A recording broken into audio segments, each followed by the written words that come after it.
Major snowfall continues to wreak havoc on the Balkans.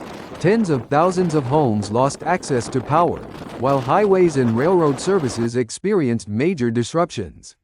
Heavy snowstorms have disrupted life for many countries in the Balkans. Many countries, including Bosnia, Croatia, Slovenia, Serbia, Kosovo, Montenegro and North Macedonia, have been grappling with the challenges brought by the intense snowfall. Northwestern and Western Bosnia were hardest hit by the storm. Authorities say more than 200,000 homes were left without power, and many homes also lost access to heating and water services. The intense snowfall, which is still ongoing, is hampering relief efforts, prompting many local districts and regions to declare a state of emergency. Some towns, like Drvar and Bosanski Petrovac in Bosnia, were cut off from the outside world.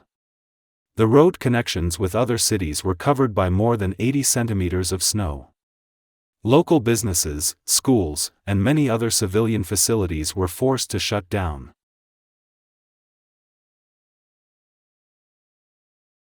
Cars on some roads have been stuck for more than 12 hours as regional governments scramble to clear the roads and respond to the crisis. Similar issues are challenging Croatia. Traffic is difficult due to stormy winds on coastal roads and snow in Gorski Kotar, Lika, and Slovenia. Authorities there have imposed a ban on the movement of heavy vehicles.